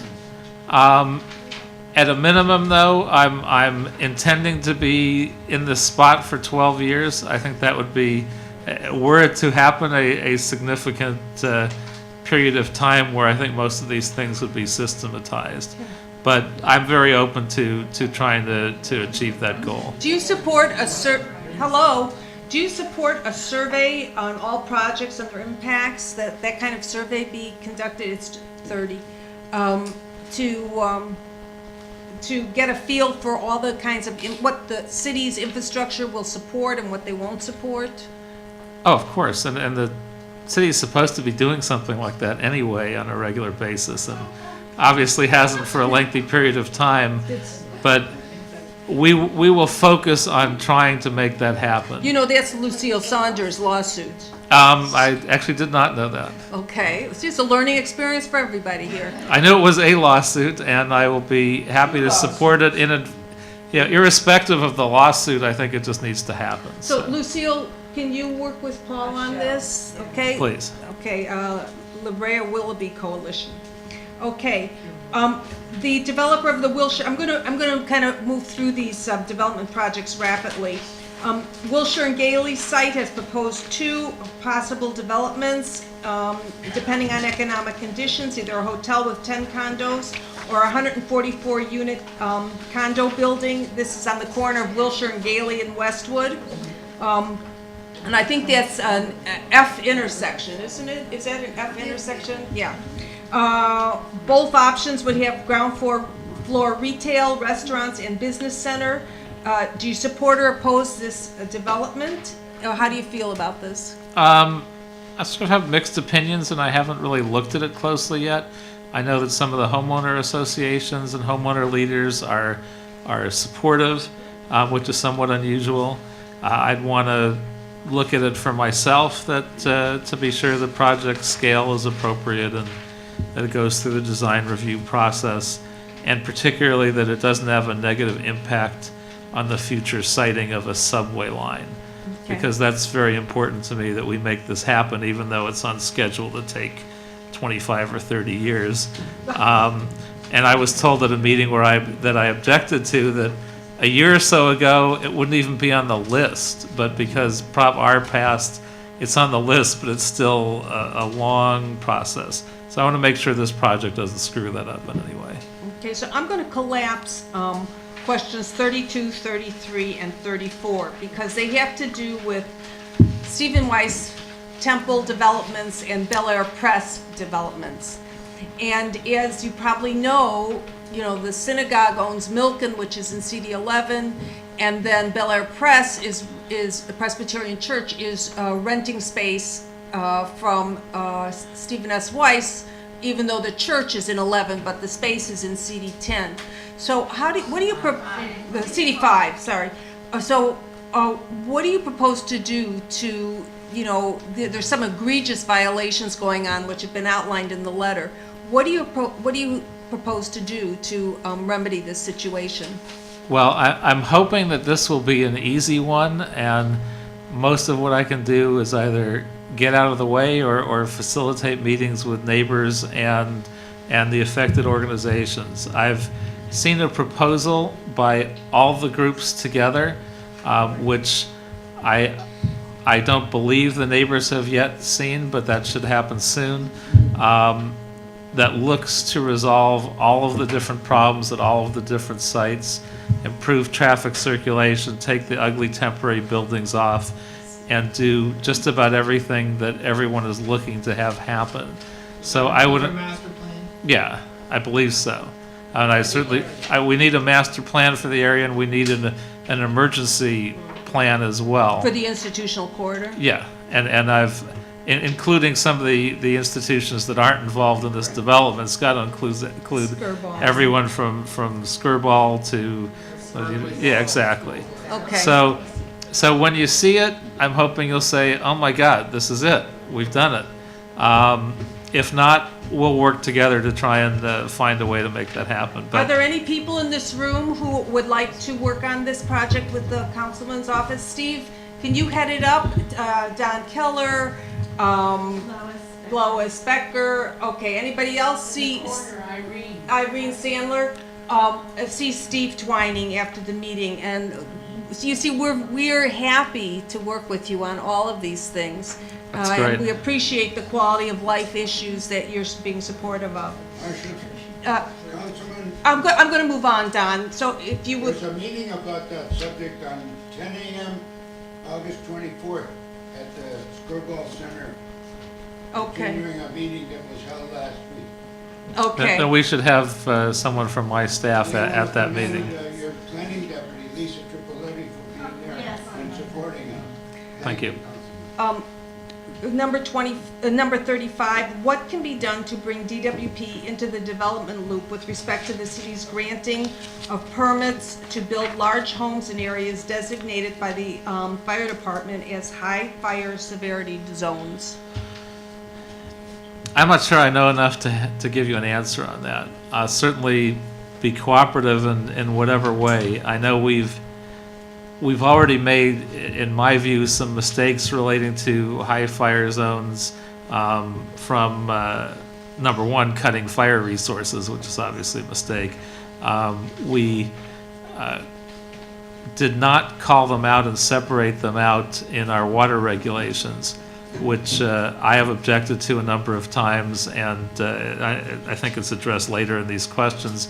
Greg Smith actually did the formal motion to separate that, and we're going to do our best to do it. I don't really have the answers. I'd be willing to work with anyone that can assist me on this.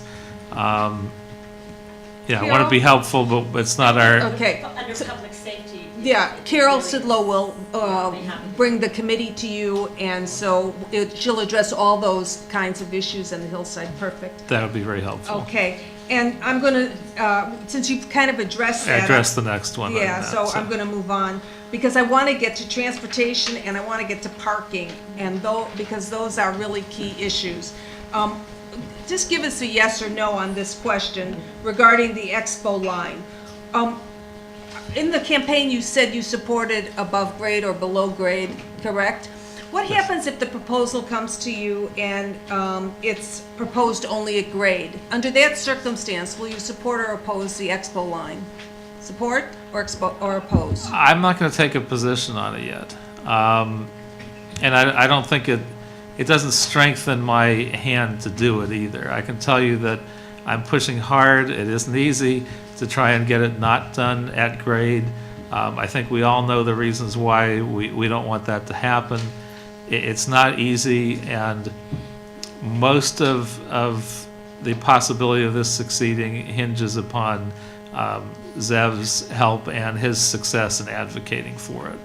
So my taking a position on that will not help us get there. I think just my pushing for not having it at grade and trying not to be cooperative in terms of adding lanes on Overland particularly, which would make it easier for it to be done at grade.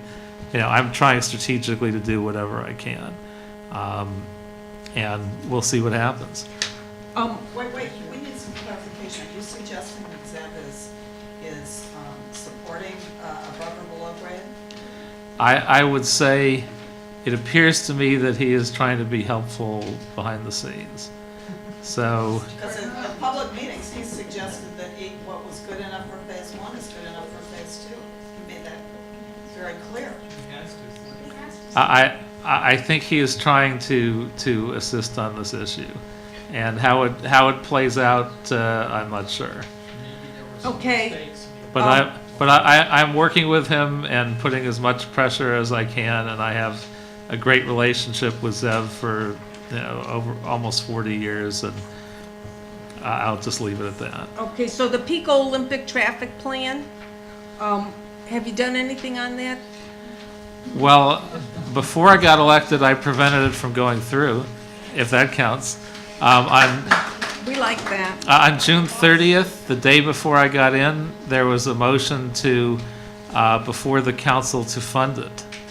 And 2 or 3 folks in the community spotted that and flagged it for me.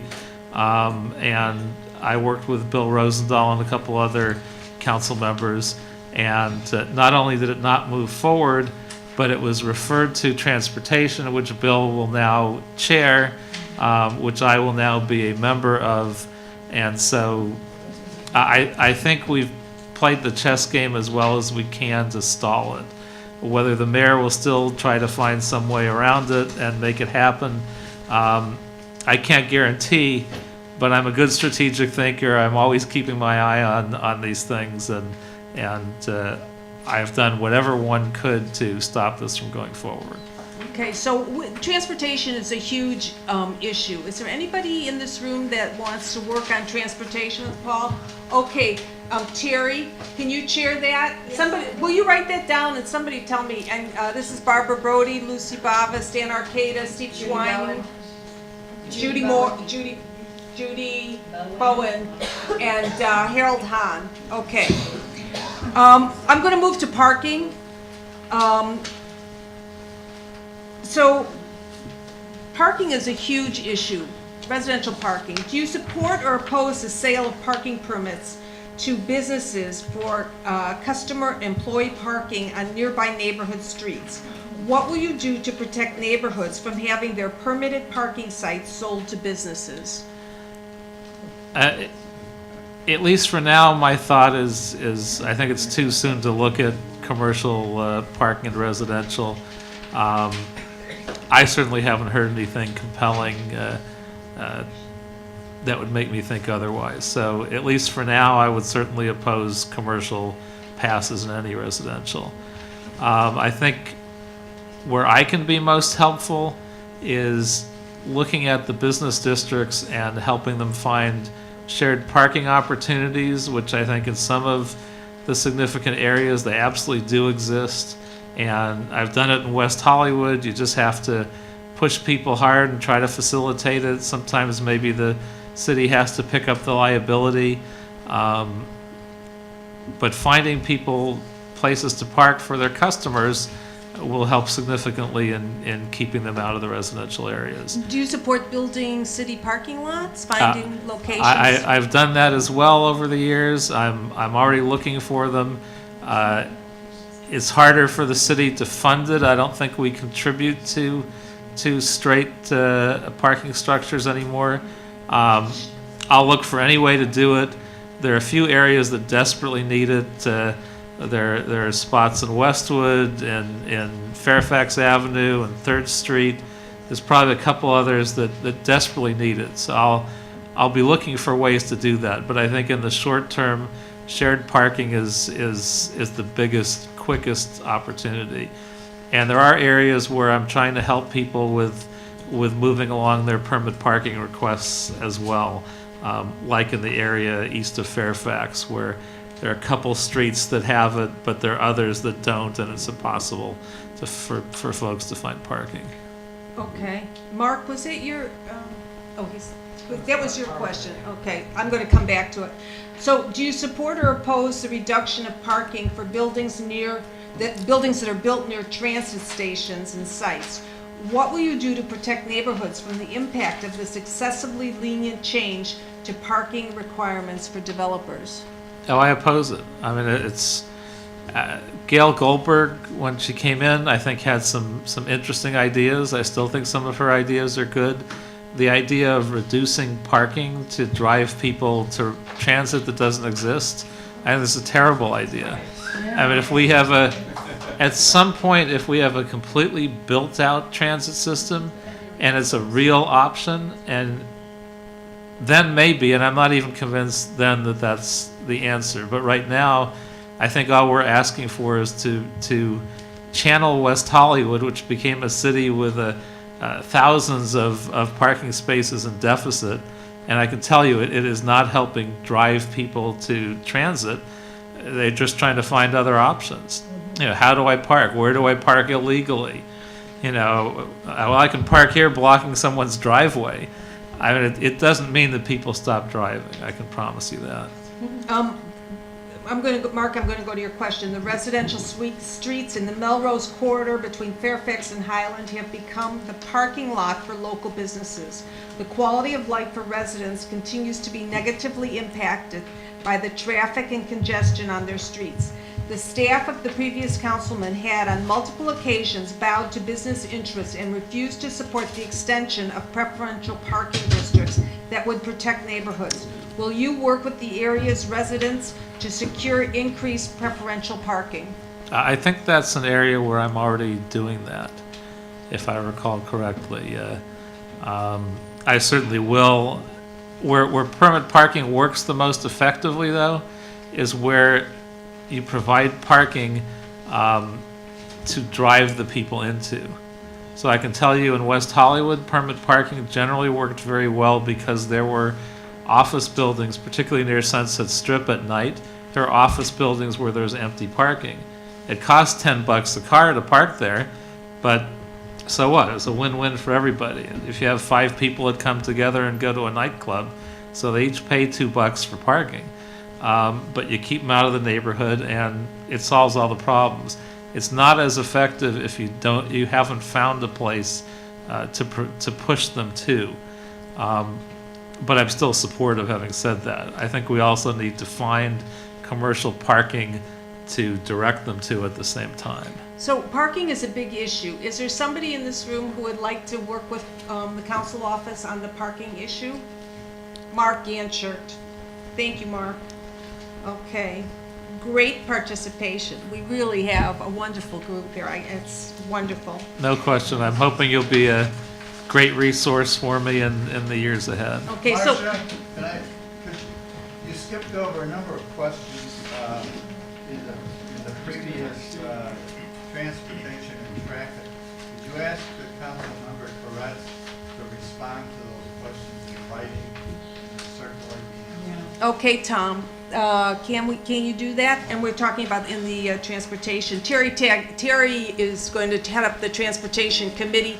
Terry, can you make sure that you get the answers to those questions? Yeah, if you can flag the questions for me, that would help that we may have missed. Okay. And I'll try my best. Thank you. I want to get to billboards and medical marijuana. Mark, any questions on the parking area that were missed? Maybe we can work on that as well for writing. Billboards.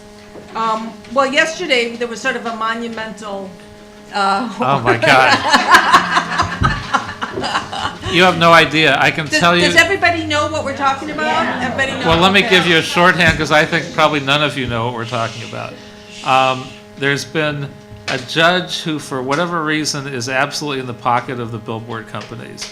And so every time, she's a federal judge, every time the city comes before her, she absolutely engages in insane rulings. One of them was to strike down our present regulations, but then say the previous ordinance that was in place also was struck down at the same time. So we anticipate the same thing happening when one of our cases is heard in a few days. So at that point, we would have no billboard regulations.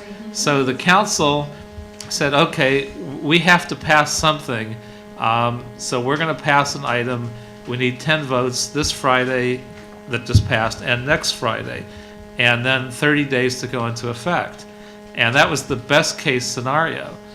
Well, that meant while we were on vacation, every billboard company was going to be putting up billboards. And when I get back, the end of August, there's going to be another 300, 400, 500 billboards.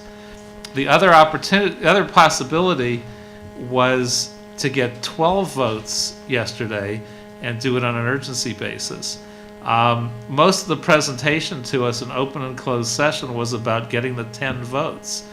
And I was talking to my staff and saying, oh my God, this is my worst nightmare. I mean, I literally woke up in a cold sweat. I had dreamed about having billboards all over my district. So I asked Eric Garcetti, can we get 12 people? In the assembly, even if you were, on a trip to Germany during the break, everyone was notified that we could come up with a budget deal because the budget was always late. We were always trying to come up with some deal. And you had to come back from wherever you were. And I mean, right now, Greg Smith's out of the country. CD2 has no representative. And I think Dennis Zines in Alaska. And there is no leverage to bring the two of them back. That leaves 12 council members. So I said, what do? We need to get all 12 of these council members. But we got 11 of them. Bill Rosendahl has recovered from recent surgery. He wasn't expected back for another 6 weeks. And we said, well, we got to ask him. So Eric asked him, I asked him, and he said, look, Paul, for you, I'll come and I'll vote. And I was like, oh my God. So, and he clearly wasn't going to come in a wheelchair. So he limped out there and he showed up for this vote. And there were a couple other more pro-billboard council members that I think had some qualms about it, but ultimately, you could not get a no vote also to make an urgency according to city regulations. So we got our bare 12-0 vote, and so and Bill Rosendahl is my hero, which I said at the council meeting, and so we should not be seeing billboards going up while we're all out of town. But if you do, let us know right away. Report that immediately. We have one more question. I just want to thank you But I for should that. say I've done whatever I could since I've been elected. There have been a couple hearings where I've come and stayed for several hours to testify against digital billboards that were on those streets. I even gave one example, which is a true story, that I had almost picked off a jaywalking pedestrian on Westwood Boulevard when my eye was caught by the change of a digital billboard. I got an angry call from one of the billboard lobbyists, saying that I'd made it up and how could I do that, and but I'm doing whatever I can. Let's put it that way. Thank you. Thank you. I've heard all of Irene Collins' hearings, and every time the city makes an exception, we hand it to her on a silver platter. Because she rules that the city grants exceptions, and therefore she doesn't uphold the law. I agree. We aren't making it easier for ourselves, but at the same time, there was no justification to say, oh, there might have been a justification to strike down our ordinance, but to say that what you had in place before also goes with it and you have no regulations. I mean, I don't know where she's getting it from, but it makes me very suspicious. Okay, wait a second. Okay, we're going to move to the last question. We have 5 minutes. We're on question 51. Hard to believe, but... And I'll give you an extra minute if we run out. Oh, you're a sweetheart. Okay, so proposition, Roxanne, will you leave your name tag up there, please? Thank you. Proposition 215, this is medical marijuana. Proposition 215 passed to provide medical marijuana locations for critically ill individuals. Voters probably did not realize that its passage would spur the rapid growth of an excessive number of commercial storefront locations, such as 7 stores on Westwood Boulevard. These locations dispense marijuana for non-medical use. Okay, Part A. You received, Paul, you received campaign contributions from the marijuana dispensaries. What is your commitment to sponsoring and supporting ordinances that will markedly reduce the number of dispensaries, such as enacting tight restrictions on the remaining dispensaries, requiring cooperative, non-profit status of operators? And that was Part A. Here's Part B. Will you notify the dispensaries in CD5 that you are supporting restrictive ordinances? Okay, it's a long answer, but I have to give it. Number one, of course they gave money to me. I am the god of medical marijuana, legislatively. I co-wrote SB 420. I'm sorry, which was the implementing legislation to implement Prop 215 and create this process. I've done it particularly because of AIDS and the impact on West Hollywood, where I knew personally over 200 people that had died of AIDS. But then I also saw some successes. There are actually people that are alive today because of the use of medical marijuana. And you know, it has spread to cancer patients and many other very legitimate folks that are either alive today or had their lives made better, their hospice care made more tolerable. There's no question in my mind medical marijuana is something that should move forward.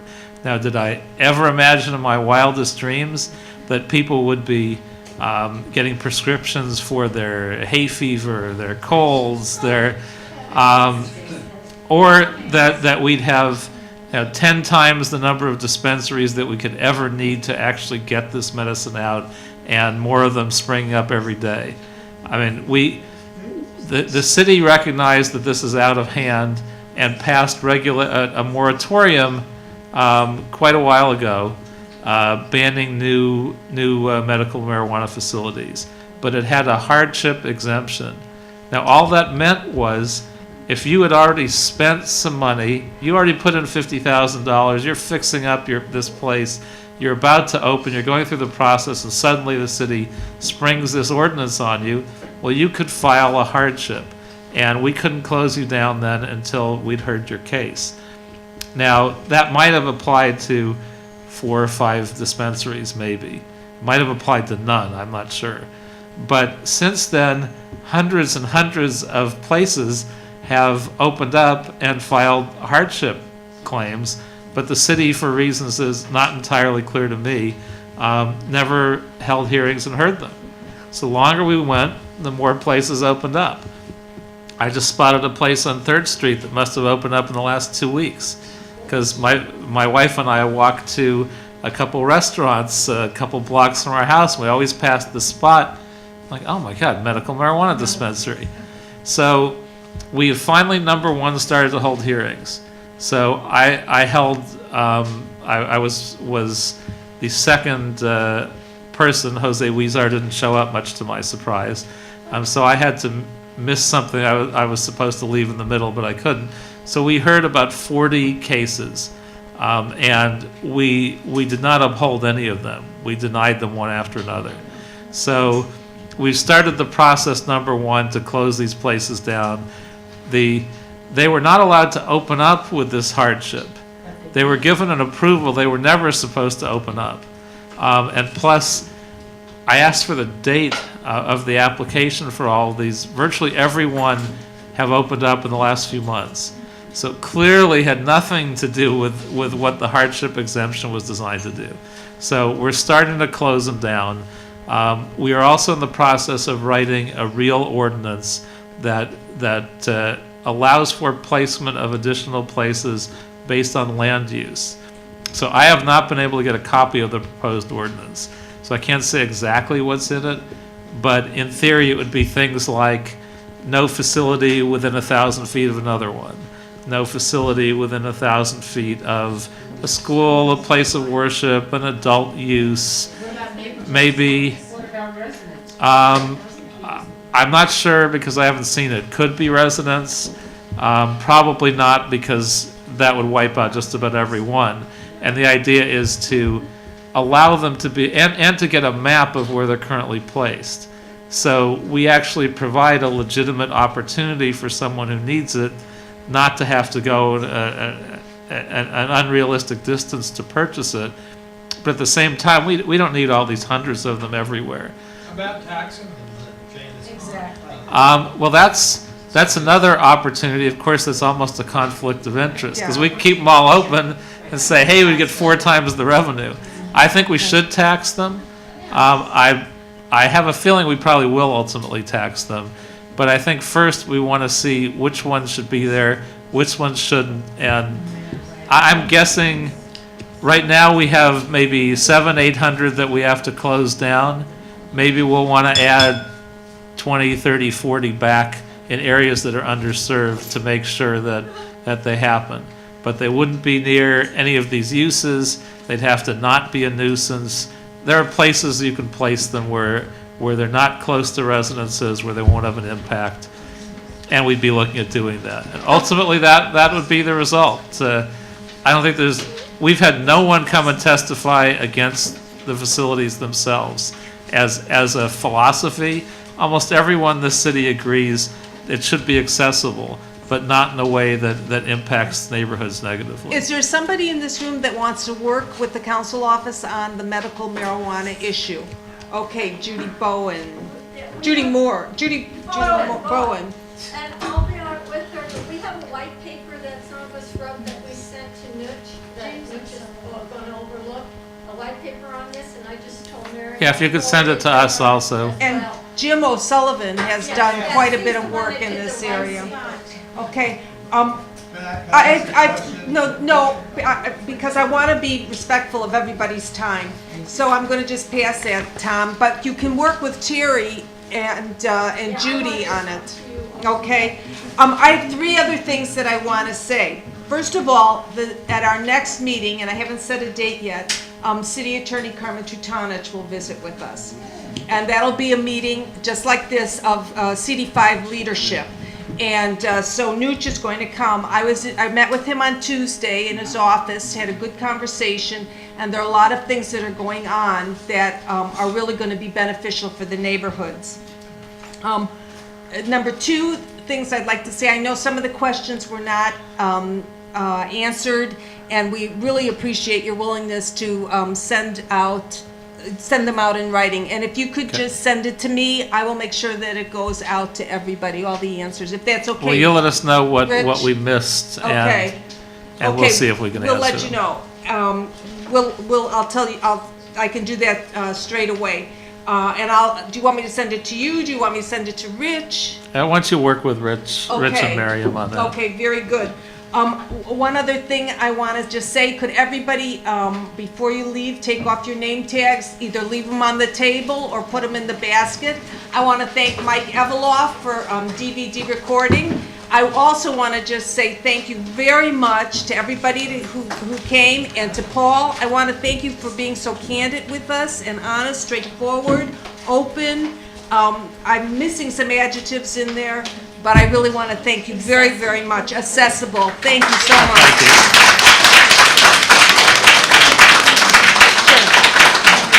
And thank